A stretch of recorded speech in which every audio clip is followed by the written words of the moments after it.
Welcome. এটা আমাদের ঝাড়খণ্ড এবং বিহার রাইডের সেকেন্ড দিন, আর আমরা এখন যাচ্ছি ত্রিকুট পাহাড়ের দিকে। অ্যাকচুয়াল আমরা আজকে প্রথমে সকালবেলা ঘুম থেকে উঠে আমরা বাবা ধাম দর্শন করেছি, বাবা ধাম দ্বাদশ জ্যোতির্লিঙ্গ, এবং তারপর আমরা সেখান থেকে বেরিয়ে এখন যাচ্ছি ত্রিকুট পাহাড়ের দিকে। বাবাধাম বা দেওঘর থেকে ত্রিকুট পাহাড়ের ডিস্টেন্স হচ্ছে 21 কিলোমিটারের মতো এবং খুব অল্পই রাস্তা। তো আমরা ওই যে দূরেই দেখা যাচ্ছে ত্রিকুট পাহাড়, ওই ত্রিকুট পাহাড়ে আমরা আজকে ট্রেক করব সামান্য একটু, এবং এই ট্রেক কমপ্লিট করার পরে এখান থেকে আমরা অ্যাকচুয়াল যাব রাজগীর। তো এইটাই আজকে আমাদের লাস্ট স্পট। ওহো, যে জায়গায় এসেছি রাস্তাটা এখানেই শেষ। আমরা সম্ভবত ভুল রাস্তায় এসেছি গুগল ম্যাপ দেখে। তো যাই হোক, ওখান থেকে জিজ্ঞাসা করে আমরা গাড়িটা ঘুরিয়ে নিয়ে আর একটা রাস্তা লোক দেখিয়ে দেওয়ার ফলে সেই রাস্তা দিয়ে যাচ্ছি। এই রাস্তাটাও কিন্তু অসাধারণ। একটু দূর দিয়ে আমরা ভুল রাস্তায় ঢুকে পড়েছিলাম, আর একটু এগিয়ে গিয়ে আমরা এই ত্রিকুট পাহাড়ের যে রাস্তাটা সেই রাস্তায় প্রবেশ করেছি। আর এই সুন্দর একটা রাস্তার মধ্যে দিয়ে আর সামনেই দেখা যাচ্ছে ত্রিকুট পাহাড়ের চূড়া, সেই দিকেই আমরা এগিয়ে যাচ্ছি। খুব সুন্দর একটা পরিবেশ, এবং বলা ভালো দুপাশে কিন্তু প্রচুর পলাশ গাছ দেখতে পাচ্ছি। তো গ্রীষ্মের সময় এলে বা মার্চ মাসে এলে এখানের যে দৃশ্যটা দেখা যাবে সেটা কিন্তু অসাধারণ। আর মেন রোডটা থেকে আমরা এখন একদম এই যে রাস্তাটা ধরেছি, এটা প্রায় অফ রোডিং রাস্তা নেই বললেই চলে। তো সেই রাস্তা দিয়ে আমরা এগিয়ে যাচ্ছি। দুদিকে ধান গাছের সারি আর প্রচুর পলাশ গাছ আছে রাস্তার দুদিকে। বেশ কিছুটা জঙ্গলের রাস্তা বলা যায়, ঘরবাড়ি তো একদমই দেখতে পাওয়া যাচ্ছে না, কিন্তু যেতে খুব ভালোই লাগছে। সেই জন্য আমরা দু পাশের দৃশ্য এবং সামনে ত্রিকুট পাহাড় দাঁড়িয়ে আছে, সেটা দেখতে দেখতে ওই পাহাড়ের দিকেই আস্তে আস্তে এগিয়ে যাচ্ছি। রাস্তাটা শুধু দেখো, রাস্তা বলে কিছু নেই, এটা পুরোপুরি অফ রোডিং। জানি না এটাও ভুল রাস্তায় যাচ্ছে কিনা, কারণ কোনো গাড়ি তো দেখতে পাচ্ছি না। কারণ ত্রিকুট পাহাড়ে প্রচুর মানুষ আসে, কিছুই দেখতে পাচ্ছি না, পুরো একটা ফাঁকা রাস্তা যার মধ্যে দিয়ে আমরা যাচ্ছি। যদিও এখানকার লোক এই রাস্তাটা দেখিয়ে দিয়েছে, সেই রাস্তা দিয়ে যাচ্ছি, কারণ গুগল এর আগেরটাই আমাকে ভুল রাস্তায় দেখিয়েছে। তো কিন্তু এখনও পর্যন্ত যতটা এসেছি মনে হচ্ছে না যে এই রাস্তাটাই ত্রিকুট পাহাড়ের যে ওঠার যে জায়গাটা সেই জায়গাটা। আর সত্যিই তাই, আমাদের সন্দেহটা এখানেই রাস্তাটা শেষ, একদম সামনে ওই যে দেখা যাচ্ছে রাস্তাটা শেষ, আর নেই। এটা আজকের দ্বিতীয়বার আমরা ভুল রাস্তায় এলাম। তো যাই হোক, আমরা গাড়ি মোটামুটি ঘুরিয়ে নিয়েছি, আর গাড়ি ঘুরিয়ে নিয়ে আমরা আগে মেন রোডটায় উঠবো, তারপর দেখবো, লোককে জিজ্ঞাসা করব, কারণ গুগল ঠিকঠাক দেখাতে পারছে না রাস্তাটা। তো যার জন্য আমাদের এইরকম একটা ভোগান্তি পোহাতে হচ্ছে। তো আমরা গাড়ি অলরেডি ঘুরিয়ে নিয়েছি এবং মেন রোডের দিকে যাচ্ছি। মেন রোডে গিয়ে আমরা কাউকে জিজ্ঞাসা করব ভালো করে যে অ্যাকচুয়াল আমরা কীভাবে যাব। তো চলো আগে মেন রোডে উঠি, তারপর দেখাই। তবে ভিউটা কিন্তু এখনও অসাধারণ, দুর্দান্ত একটা ভিউ, ফাঁকা জায়গা, ত্রিকুট পাহাড় সামনেই আছে, কিন্তু কোন জায়গাটা দিয়ে অ্যাকচুয়াল ঢুকবো আমরা ত্রিকুট পাহাড়ে ওঠার যে মুখটা সেটা কিন্তু খুঁজে পাচ্ছি না। যেহেতু এটা একটা প্রোটেক্টেড এরিয়া, যেখান দিয়ে সেখান দিয়ে কিন্তু ওঠা যাবে না, তো সেই কারণে আমরা সেই জায়গাটা খুঁজছি, কিছুতেই খুঁজে পাচ্ছি না।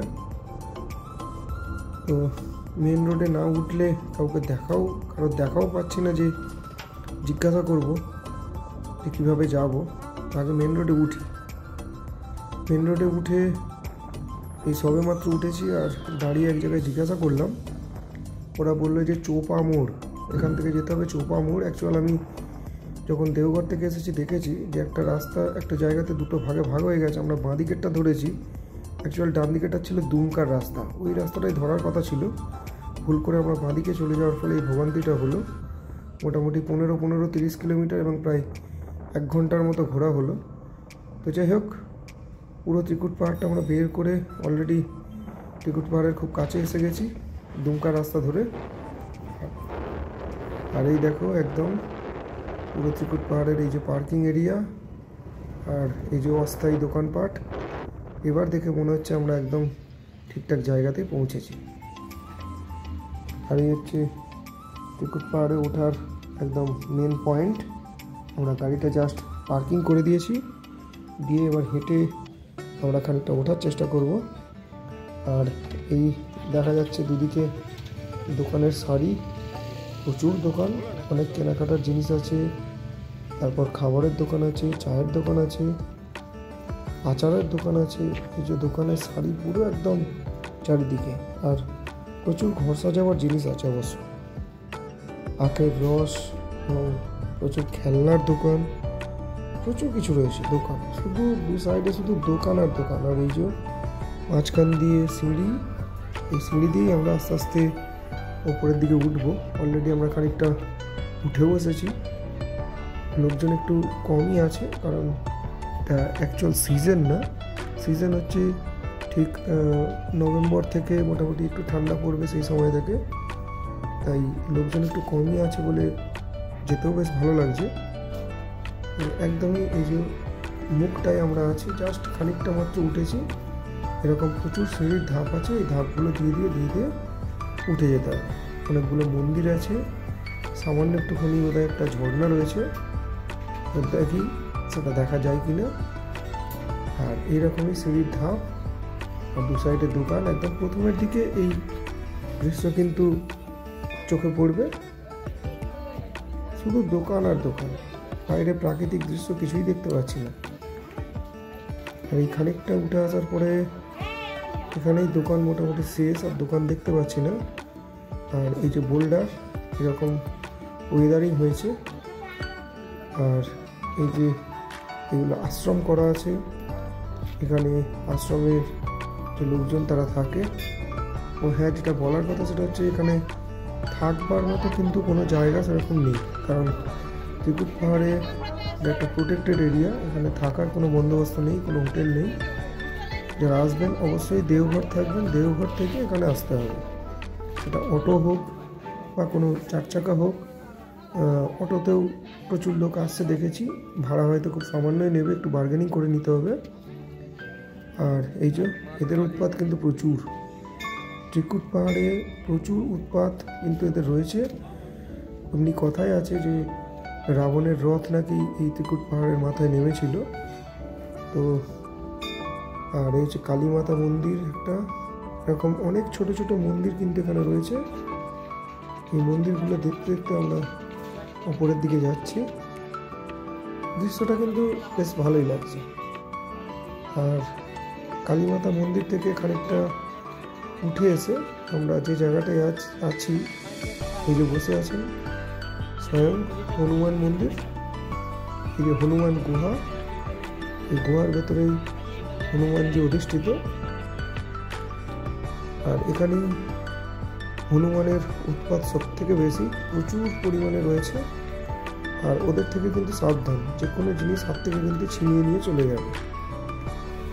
আর এই যে এই গুহার ভেতরেই হনুমানজি অধিষ্ঠিত, এই যে দেখা যাচ্ছে। এর ভেতরে প্রবেশ করলে পরিষ্কার দেখা যাবে হনুমানজিকে। প্রথমে কালীমাতা মন্দির পড়বে, তারপর হনুমান মন্দির পড়বে, আরও উপরের দিকে যাওয়া যাবে, আমরা যাব অবশ্যই। হনুমান মন্দির দেখার পরে আমরা আরও একটু উপরের দিকে উঠে এসেছি। আর যত উপরের দিকে উঠছি তত গাছের পরিমাণ কিন্তু প্রচুর বাড়ছে, একটু ঘন হচ্ছে। আর সব থেকে সুবিধা হচ্ছে যেখানে রোদটা নেই, প্রচুর বড় বড় গাছ থাকার জন্য পুরো রোদটাকে একদম গার্ড করে দিয়েছে, যাতে ছায়া ছায়া কিন্তু উপরে ওঠা যাচ্ছে। এটা একটা অ্যাডভান্টেজ বলা যেতে পারে। আর রোদের মধ্যে ট্রেক করলে কিন্তু ভীষণ কষ্ট। যাই হোক, এরকম সিঁড়ির ধাপগুলো দিয়ে আস্তে আস্তে আমরা উপরে উঠে যাচ্ছি। আর প্রচুর বড় বড় বোল্ডার, যেগুলো ওয়েদারিংয়ের ফলে তৈরি হয়েছে সেগুলো কিন্তু এইভাবে আটকে আছে। দৃশ্য কিন্তু অসাধারণ। এখনো পর্যন্ত যেটুকু দৃশ্য দেখেছে চিকুট পাহাড়ে উঠে সেটা কিন্তু যথেষ্ট ভালো লেগেছে। আর এইরকমই রাস্তা এবং সিঁড়ি ছোট ছোট করে করা আছে, আর এগুলো দিয়ে আস্তে আস্তে কিন্তু উপরের দিকে উঠে যেতে হবে। আমরাও সেই সিঁড়িগুলো দিয়ে আস্তে আস্তে উপরের দিকে উঠছি যতটা ওঠা যায়। এটা পুরোপুরি মাথায় ওঠা যায় যদিও, কিন্তু আমরা উঠবো না আজকে, কারণ এখানে উঠতে গেলে গাইডেরও প্রয়োজন আছে, একা একা যাওয়াটা ঠিক নয়। আমরা যেটুকু লোক সমাগম আছে সেটুকুই যাব, কারণ আমাদের এখান থেকে এখন গাড়ি ছাড়তে হবে, রাজগীর যেতে হবে। তো যার জন্য আমরা পুরো ট্রেক করতে পারবো না, সামান্য একটুই উঠবো। আর ওই উপরে আশ্রম রয়েছে, দুর্গা মন্দির আছে ওইখানে। এই আশ্রমে কিছু আশ্রমের মানুষ তারা থাকেন, দুর্গা মন্দির আছে তার সঙ্গে। আর পাশেই রয়েছে ঝর্ণা, যে ঝর্ণা এখন জল প্রায় শুকনো, দেখাই যাচ্ছে না। এই পর্যন্তই মোটামুটি মানুষজন আসে।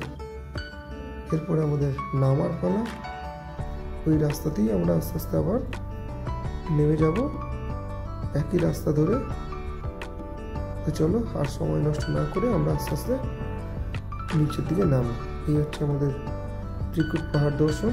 একই দিনে কিভাবে বাবাধামও দেখা যাবে আর ত্রিকুট পাহাড়ও দেখাটা কোনো ব্যাপার না। যারা দেওঘর আসবেন অবশ্যই বাবাধামের সঙ্গে এই ত্রিকুট পাহাড় অবশ্যই দর্শন করবেন। আর পিকনিকের সময় তো এখানে প্রচুর মানুষের সমাগম হয়, বড় মাঠ আছে, গাড়ি পার্কিংয়ের জায়গা আছে, পিকনিকের যথেষ্ট জায়গা আছে। তো এই হচ্ছে ওপর থেকে একটু ড্রোন ভিউ যেরকম দেখতে লাগে। আর ওই যে বলছিলাম একটু আগে যে প্রচুর গাছপালা আছে, এই গাছপালা থাকার অ্যাডভান্টেজ হচ্ছে দেখো রাস্তাটা একদম ছায়া, তার ফলে এর মধ্যে উপরে উঠতে বা নামতে রোদ্দুরের মধ্যে যে কষ্টটা সেটা কিন্তু এখানে হবে না। তো এই ছিল আজকে আমাদের ত্রিকুট পাহাড় দর্শন দেওঘর থেকে। অবশ্যই আমাদের পরে ভিডিও আসবে, রাজগীরের ভিডিও, এবং সেই রাজগীরের ভিডিওতে নিশ্চয়ই সকলের সঙ্গে দেখা হবে। ওয়েলকাম, থ্যাংক ইউ ভিডিওটা দেখার জন্য। অবশ্যই শেষ পর্যন্ত দেখা।